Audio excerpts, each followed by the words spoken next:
All right, guys, what's going on? Welcome back to the Everything College Football Podcast. Today, me and Nick are to preview and prediction for the 2023 Georgia Bulldogs coming off back-to-back national championships. That's going to be the biggest storyline with this football team. They're eyeing the ultra-rare three-peat in sports. They return a strong core on both sides. Pretty weak schedule. Also, Kirby Smart, phenomenal record through 7 seasons, 81-15. He's got this program at the peak right now. Mike Bobo, he's going to take over as the offensive coordinator, his third stint with his alma mater. Glenn Schumann, Will Muschamp, second year sharing the duties as the defensive coordinator. Now, obviously, looking at offensive side of the ball, Nick, Mike Bobo taking over. What he inherits is tremendous. You know, Bobo, obviously, this is a scheme last year. They were on lots of 12 personnel, bootleg action. That jailbreak screen is a staple when they get those linemen and tight ends moving in space as blockers. They're incredibly physical and very athletic, and they're very, very tough to slow down. Looking at some of the personnel, though, because obviously Stetson Bennett departs. This team returns 6 starters. Carson Beck, a high IQ football player. He's a student of the game. Big arm with some good feet. Moves very well in the pocket. His ability to get through reads, along with some good rip on the ball. 6'4", 215. Has him in the driver's seat to be the starter. Obviously, Brock Vandagriff and Gunnar Stockton are going to be breathing down his neck. Vandagriff, this is a guy who has a variety of arm angles, some deep velocity. That was an A-plus part of his game coming out of high school. He's been ready and waiting. Some good speed on scrambles. He really winds up when he throws, though, especially deep. He doesn't really have that great of a release. He is a confident player, though, a bit of a savvy player on the run. Can be lethal in the pocket if he tightens up that release. But Gunnar Stockton appears to have made some, a hard charge here for that potential number 2 spot at quarterback, Nick. He's also a confident player, really understands the system, really knows how to attack the defense with some accuracy, and he's a great tight window thrower with a quick release in his pocket. What do you make of this kind of quarterback battle? Obviously, Beck's going to be the starter, and I don't expect him to struggle one bit, but they do have a lot of talent here, and someone's got to be the odd man out. I think Beck is a perfect starting quarterback here. I like him a lot. The size, fantastic. 6'4", 215. I really do love that size. High football IQ. Huge arm, solid in the pocket. Not really great at running, but if he needs to do so, he got the speed to really make that work if possible. I think he's a solid player. Good quarterback. I think Stockton has kind of risen his stock recently. No pun intended there. He's kind of climbed up the ranks. I think Gunnar Stockton has the potential to be the backup here and be the guy to kind of wait it out and take over after Beck. I think Vandagriff's going to be the odd man out here. I think Vandagriff has potential to transfer at some point. I think he's going to have to find his way to another program. I'm betting he'll end up at another SEC program at this point because there is just so much talent with Brock Vandagriff. It's a shame that they have such a deep quarterback room. It's kind of tough to find a spot for him potentially in this quarterback room. I think Vandagriff is a very talented quarterback. Certainly has the potential as well. I think he's got good size at 6'3", 205. Good velocity, high ranking out of high school for a reason. So I think in-state guy. It'd be tough to lose for Georgia, certainly, but I think Vandagriff's the most likely of the 3 to find himself elsewhere. I think, a school like Auburn in the future potentially could be involved in that. Another SEC program, potentially maybe, closer to a mid-tier SEC program. I look at Kentucky potentially as a school that could work for Vandagriff in the future, but I just don't think he's going to fit in at Georgia. I think Carson Beck is going to be the starter here, and I think he's a good starter to take over from Stetson Bennett, who really kind of surprised a lot of people the last 2 seasons and ended up carving out a really solid career at Georgia. I agree with that on Vandagriff. I definitely heard Georgia Southern a couple months ago, maybe a destination for him. Kenny McIntosh, the top rusher, departs, but they're incredibly deep at this position. The next top 3 runners return. Kendall Milton's going to take over. A lot of work as an inside runner, a strong physical player, not very elusive.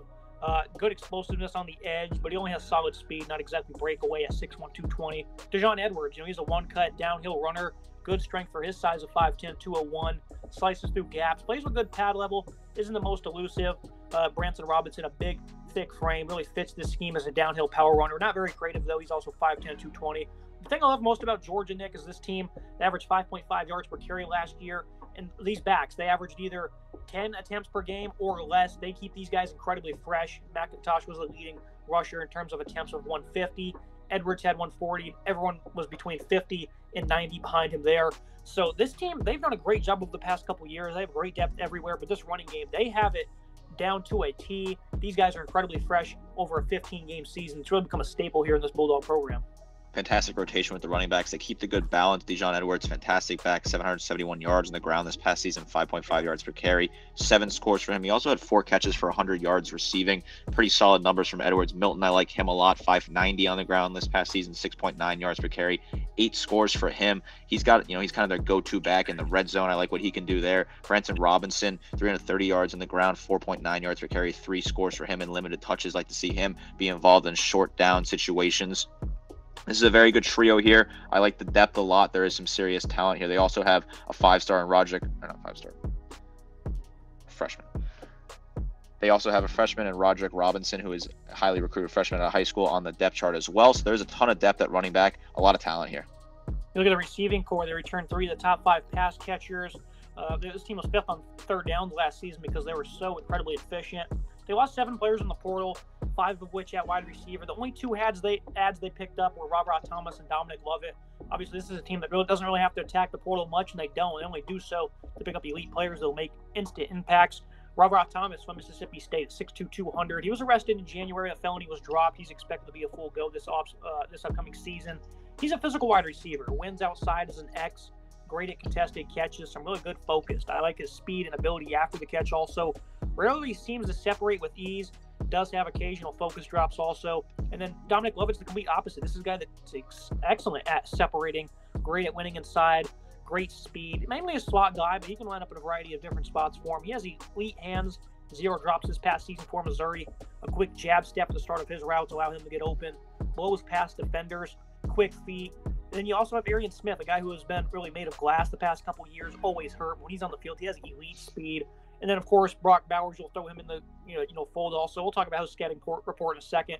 The main point I want to make here, Nick, is this team is going to be hard to defend in man coverage because they're going to be able to run the ball at you in man with all that physicality and all the bodies committed there. And then with the guys they have like Bowers and Lovett now, just a complete variety of skill and speed.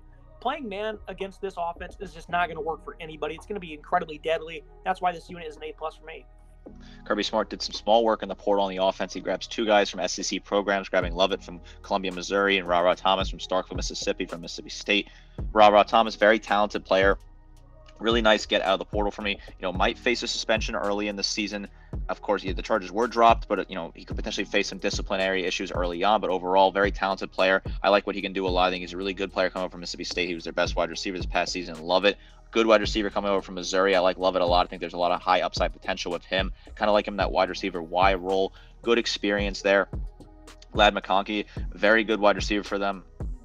Leading receiver in terms of true wide receivers last year, 762 yards, 13 yards per catch for him, 7 scores. Good player. Arian Smith, he can stay healthy. He's a very talented player. Limited appearances last year, but he had 200 yards receiving, 28.3 yards per catch, and a score for him if he can stay healthy. So this is a very deep wide receiver room. There's a lot of talent here. We really not even touched on Brock Bowers, who is the most dynamic player in college football in terms of receiving players.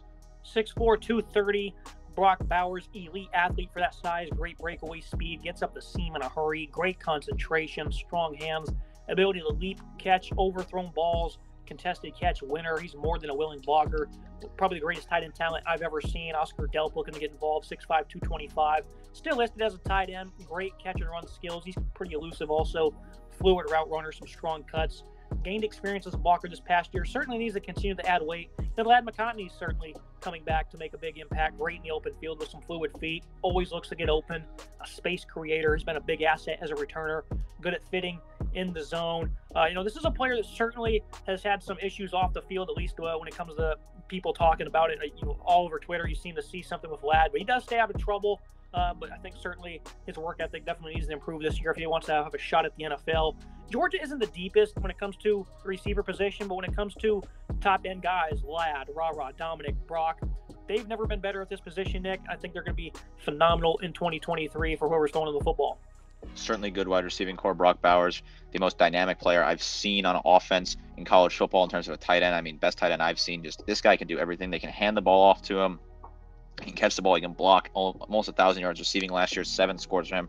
Brock Bowers is a truly dynamic, electric player. Really just a one-of-a-kind, a unicorn, if you would like to use that terminology. Very talented player. And having a guy like that, an ace up your sleeve, so to speak, with a guy like Brock Bowers is truly what separates this Georgia offense from other offenses in the country for me, I think, is why you push towards that A+ when you have such a talented player like Brock Bowers.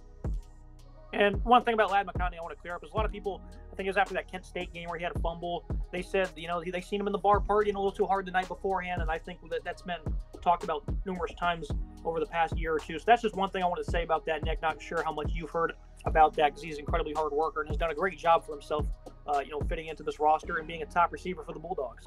Certainly, I think he's got a little bit of unfair shake on social media. I think there's nothing wrong with celebrating a little bit if you're in college. That is what it is at the end of the day. You're in college. They're college athletes. These guys are still kids too. They should deserve a chance to kind of celebrate and live somewhat of a normal college life. I don't really think that's a fair character attack from the fan base. I think he's a very talented wide receiver. Obviously, led their team in receiving yards for true wide receivers. So I don't know if that's really a fair attack on social media from either Bulldog fans or fans outside of the program, whoever really was behind that. Now you're looking at the offensive line. This is a unit that's for numerous years now another staple of this Bulldog program. Been incredibly elite. Amarius Mims at tackle. He has inconsistent hand placement. Plays too high in pass pro. Takes some bad angles. Almost like he doesn't understand assignments. But he does have good lateral agility. Does a really good job of setting feet, locking down in pass pro. A good wide base with some length and punch. 6'7", 330. Usually expected to take the next leap this year. Ernest Green, a versatile, powerful run blocker.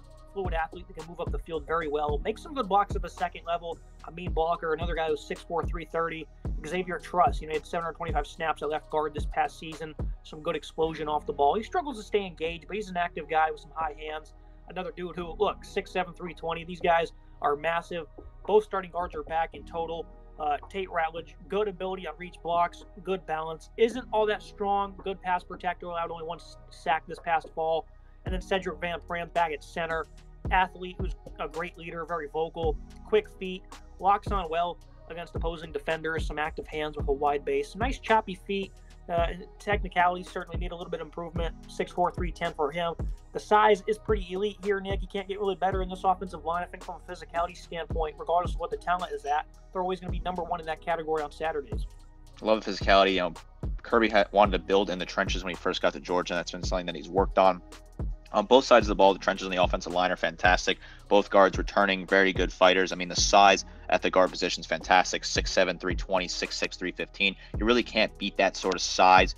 I love the agility and the balance on these guards, interior guards. I think, Green at tackle as well, very versatile player. Van Pran, a very good player at center. So overall, this offensive line is fantastic. These guys are huge people movers. They're fantastic. They create great running lanes for the running backs. They're able to get good balance on offense. Great discipline and great depth, great talent. The offensive line, everything there checks out. Only thing that really needs to improve is maybe the 17 giveaways they had. That's really about it. A+ for me. I think opposing defenses when they play man coverage this year, they're going to get absolutely torched. I remember last year the committee made a point how Ohio State's offense was more exciting than Georgia's, and I made the point that Georgia had probably a better offense. They just weren't as flashy or exciting. I think it's complete nonsense, Nick, and I think some more respect needs to be showed.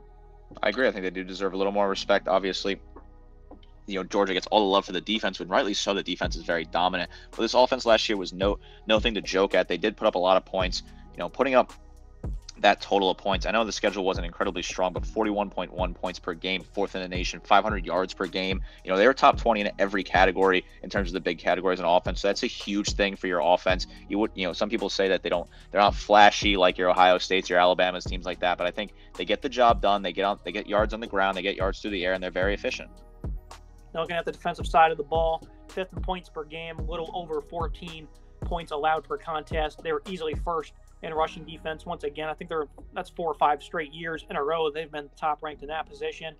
My notes right here say ranked top 2 in run defense the last 4 years, so there you go. They returned 7 starters. They lost 8 players in the portal. Most notably was Barry Alexander late in the cycle, Jaheim Singletary. They had only one added, Smoke Boye from Texas A&M.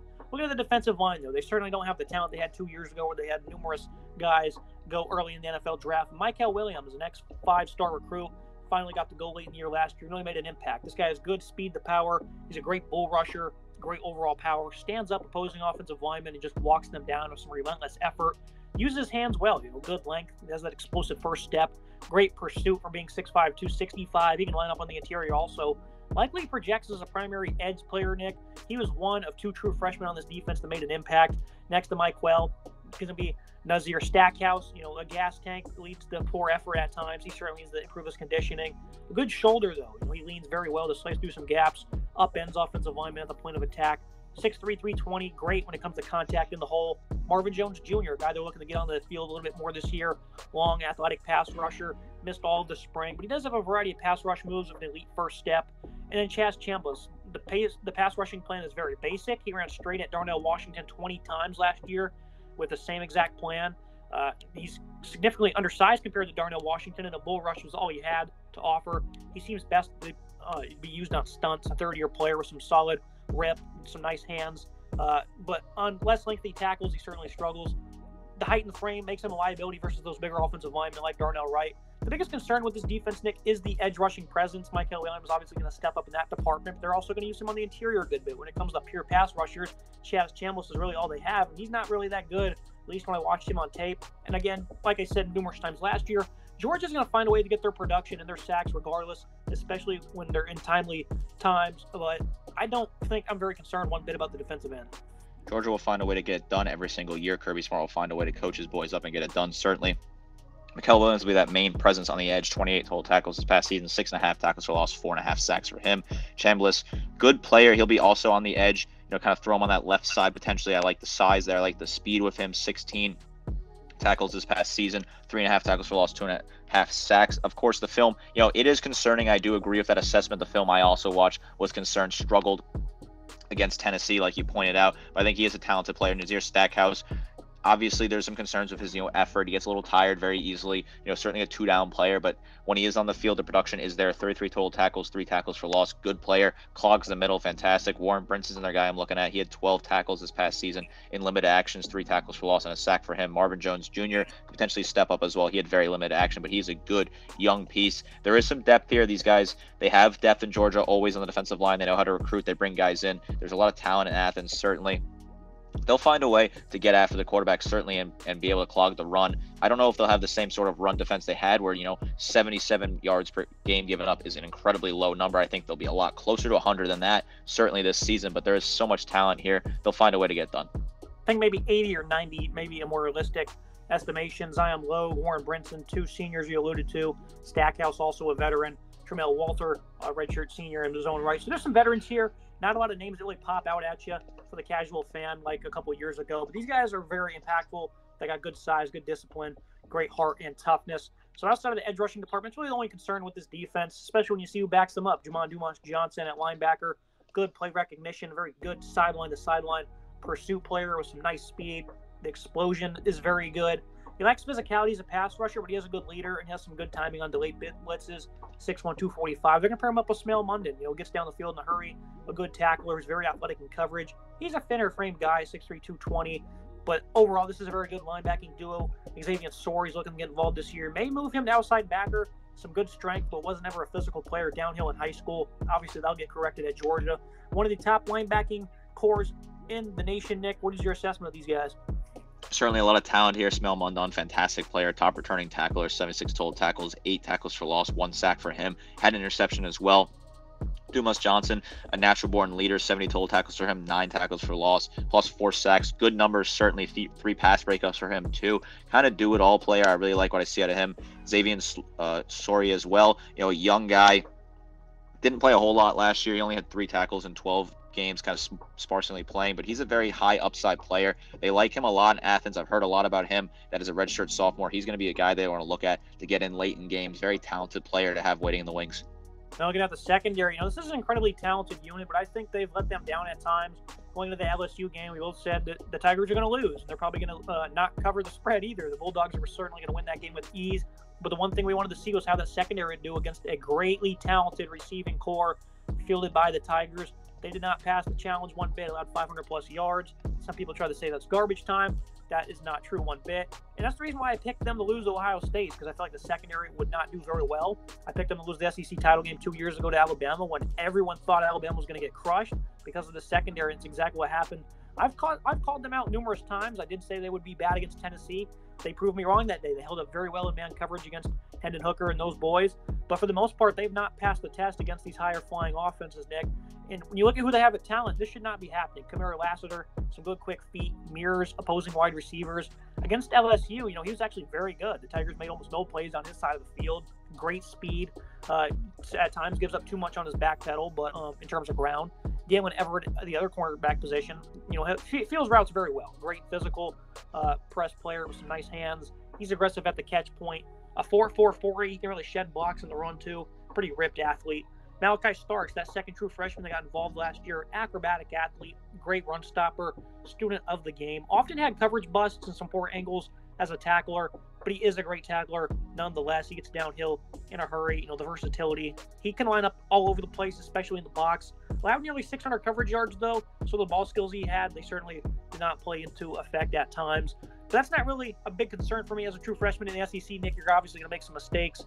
Javon Bullard, strictly a slot corner, good with blitzing from that spot, elite instincts, a very fluid player who's a good run defender. He's never out of phase in coverage. Bullard, I would say, is probably the best player in this back end. And he's the guy that really picked up the slack for them in terms of pass rushing. You've seen that against Tennessee. I think he had 2.5 of those things. So I definitely think the secondary is good in terms of talent. A+ in that area. But again, when it comes to playing some of these better opponents, Nick, they certainly have their issues.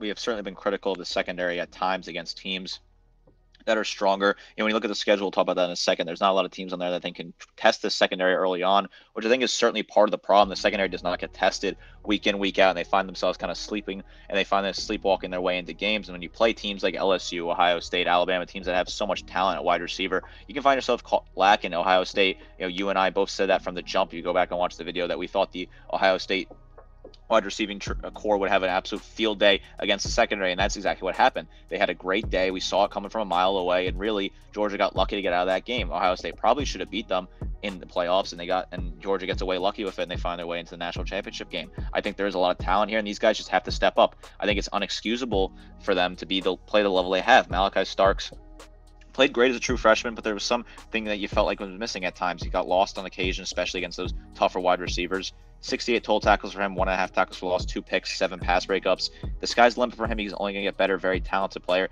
Javon Bullard, good in the slot. That's really where he's going to be. Kind of a one-trick pony with that. Only plays in the slot. 46 total tackles for him, 7 tackles for loss, 3.5 sacks, 2 picks, 3 pass breakups. Good player there. Lassiter, I like him a lot. Very underrated player. 38 total tackles, 5 tackles for loss, half a sack, 4 pass breakups for him. And then Everett, did not really see a lot out of him last year.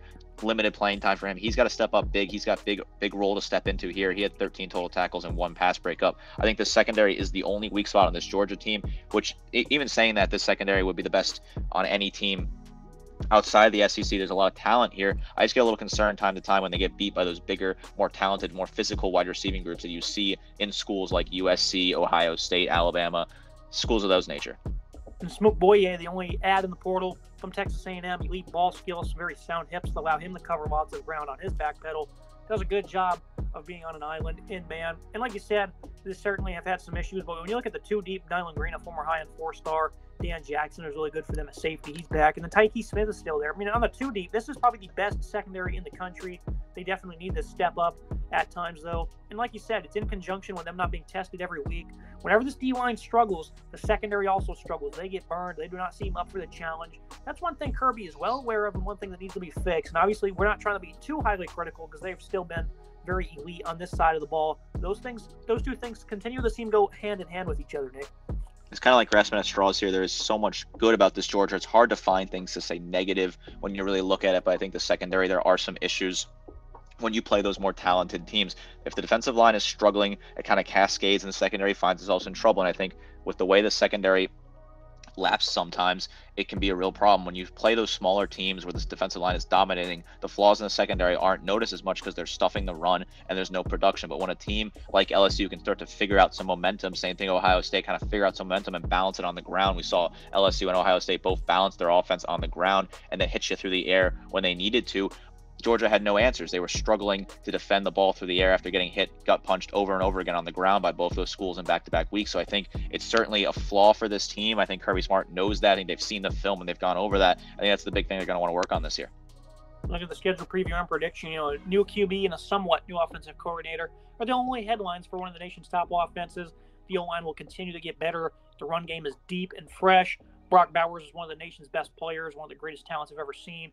The versatility added at wide receiver by Rod Thomas and Dominic Lovett make this offense unguardable against man coverage. The defense loses a leader in Chris Smith, an elite edge in Nolan Smith, and a complete game wrecker in Jalen Carter at defensive tackle. The Alexander transfer is not ideal, but the run defense will easily be among the nation's top 5 this upcoming season. The linebacking duo is elite. And while the secondary has the talent to make the necessary strides, we'll have to certainly monitor how they do against some of these tougher opponents late in the year. They're going to easily punch a ticket to the college football playoff, Nick, but one slip up with this schedule could certainly have them in trouble. They play at Tennessee, and they host Ole Miss in back-to-back weeks, and I think September 30th at Auburn, something to watch. Other than that, I'm not really circling much here. Kentucky, maybe Florida. What do you see? I'm certainly just circling the Auburn game, really, at Auburn on September 30th. Hugh Freeze looks to revitalize a program. Jordan Hare, very difficult place to play. Doesn't matter who you are. Tough place to play. Certainly a lot riding on this. If Auburn comes into that game undefeated, game day will most likely travel down to the Plains for it. The crowd will be fired up. As an Alabama fan, I know all too well it's tough to play in Jordan Hare, so certainly a possible problem there for Georgia. Otherwise, I look at this. This is pretty easy. South Carolina at home, very nice draw there. Ole Miss at home, nice draw as well. At Tennessee, Tennessee's certainly a wild card for me. There could be a potential upset there, but I think Georgia has them covered there. I think they should be fine. Then you got to look towards the SEC title game. Certainly, they're going to probably match up against the likes of either Alabama, LSU, or Texas A&M at this point. Those are probably the three schools you're going to grab out of the West at this point in time. I think they can beat Texas A&M very easily. I think LSU, they could beat them as well. They might have a bigger fit with that. Alabama as well. I think it will be a coin toss when it comes down to it. Probably giving Georgia the edge right now, just on paper. Overall, I think Georgia should be in the playoff. If they lose a game in the regular season, they certainly will be in a lot of trouble in the playoffs. Will be a tough ask, but I think this team will cakewalk their way to a 12-0 regular season. And once you get to SEC title game time, anything could really happen at that point, and then it's going to be a roll of the dice. Yeah, everyone criticizes this schedule, and yes, it is awful, but I'm not going to say a word about it because Georgia has went out and scheduled tough opponents non-conference for the next decade, and they also have two newcomers in Texas and Oklahoma coming. So I'm not going to say one word about the schedule, Nick, because obviously this year, not great, eyeing a three-peat, just awful timing really in that regard. But when it comes to the future, they really went out and took care of business, so I'm not going to be harsh one bit. Certainly is important to note they did have Oklahoma on the schedule as well, and the SEC removed that game due to Oklahoma's impending joining of the conference. So they did have Oklahoma scheduled originally, and they got that wiped off the schedule, so certainly no fault of Georgia there. They went out and scheduled Oklahoma, which was a pretty solid opponent to have to your schedule, and they got that taken away by the conference, so no blame for them absolutely there on my part. That's me for today's episode. As always, Nick, appreciate you joining me to talk about the Bulldogs. Easily going to be the top seed in college football this year, I'd say. Certainly chasing history here for three-peat. Make sure you guys like, comment, subscribe. See you next time.